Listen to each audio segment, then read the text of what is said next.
Thank you, Salim. With that, I'm going to open the floor for questions for the audience participation. We have Dr. Mansur ready to answer any questions. If you have some, you are welcome to put them into the chat blurb at the bottom of your screen.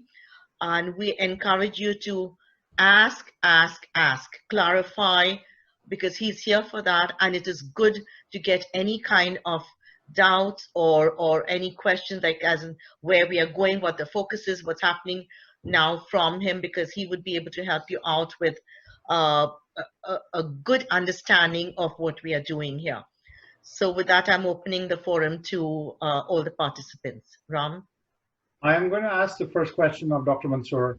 I encourage participants to message me their question, and I will ask you to unmute so that you can present the question yourself directly to Professor Mansur. How's that? Perfect. So once I see a message from you, I will read the question. I will go to your user ID and ask you to unmute, and you can feel free to see Dr. Mansur and ask your question directly. So Professor Mansur, I'm going to start with my first question, which is about the National Telegraph article that you wrote, which says, call to prayer and rule of law. What do you mean by that?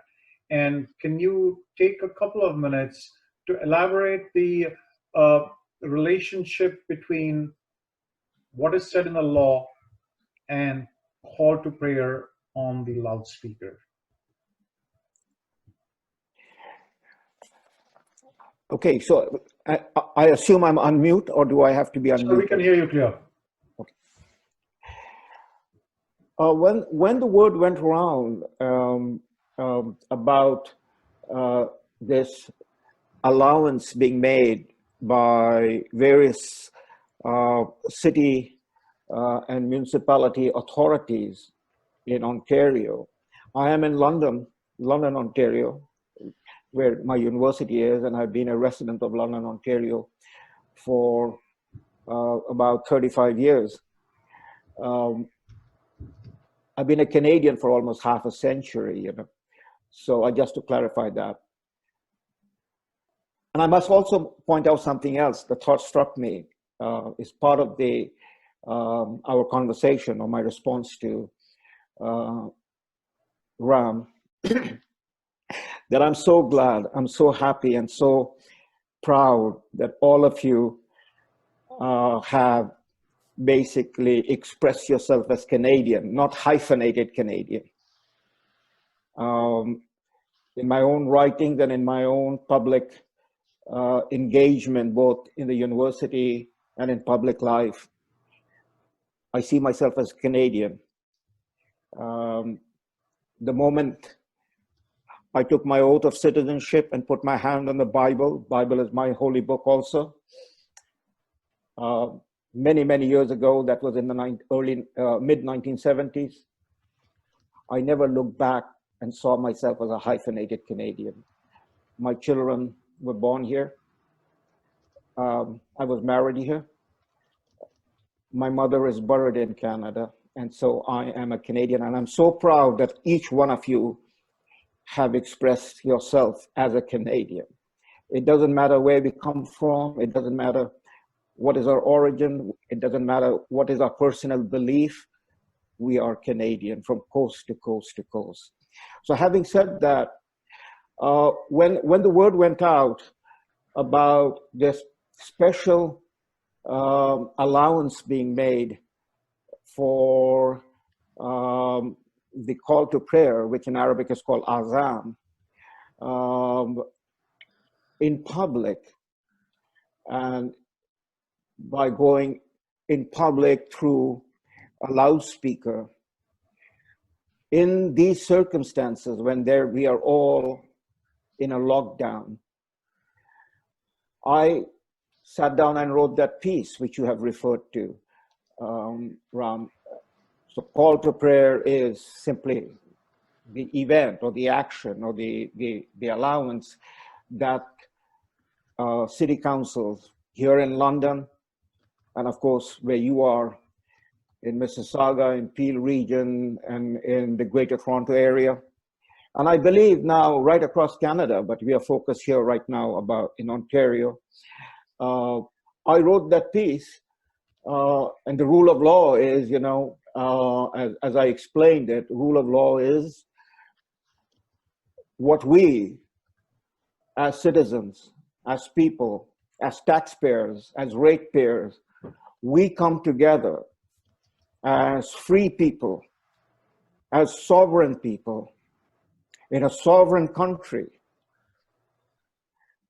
and come together through our representatives to write the rule of law, which is, in the broader sense, our constitution.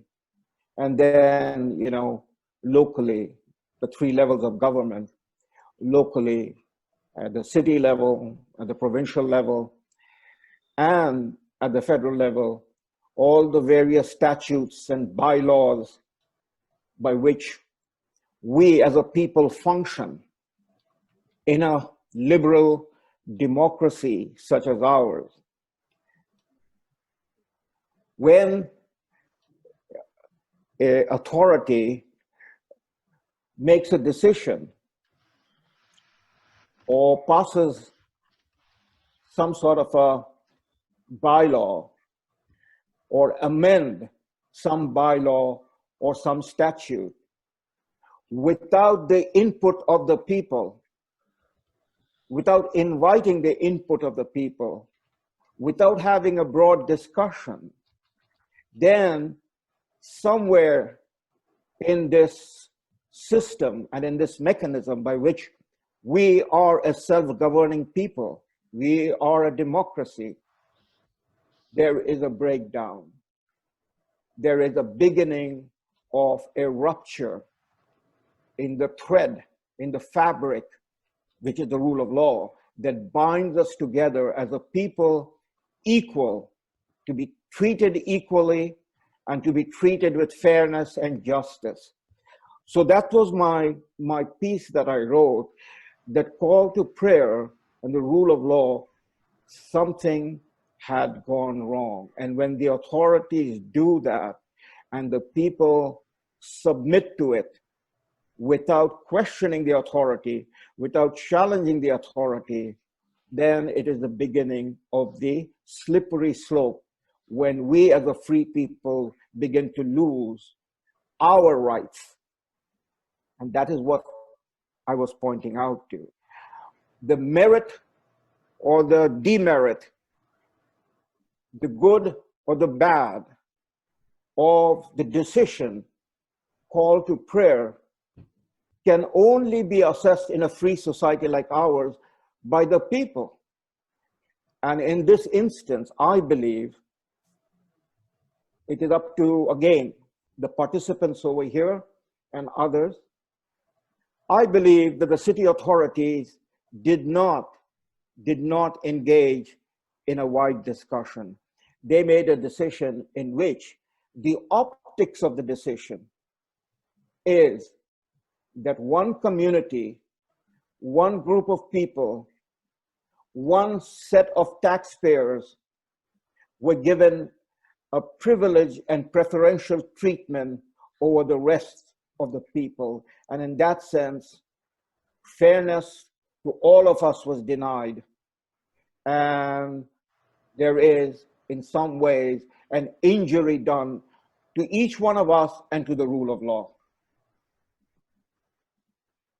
Thank you. The next question is from Ravi Iyer. I'm going to unmute you, Ravi. Can you please unmute and ask Professor Mansur your question directly yourself, please? Ravi, you're on. Hello, Professor. How are you? My question to you is about your experience with the Muslim community. What I'm sure you speak to a lot of them. What do you think? I mean, I'm really intrigued to know what they feel about this public broadcasting. I mean, the majority of them. I'm sure majority of them I don't think they appreciate this. I ask you because you probably meet more people every day than me. So just wanted to know what they think about this. Most of the people you meet, most of the Muslims you meet. Ravi, I think that's a very, very good question and a very important question. Let me point out right at the outset that no ethnic community or religious community is homogeneous and monolithic. So there is a diversity of opinion among everybody: Christians, Jews, Muslims, Hindus, Buddhists, etc., etc. So the Muslim community doesn't speak with one voice, neither in Canada nor around the world or in any Muslim country themselves. Having said that, this was a decision that was made and pushed by the people, as I pointed out in my article that Ram referred to, and I would hope and I assume that you have had a chance to read it yourself, by that segment of the Muslim population in our communities, whether it is in Mississauga or in London or in Calgary or in Ottawa, that segment of the Muslim community who are administering, managing, and running the various mosque organizations and other organizations linked with the mosque, association like the Muslim Advisory Council or the national body that claims to represent Muslim, like the National Council of Canadian Muslims, and so on and so forth. So it was this body of people that took the initiative and made the effort to launch this request to the various city authorities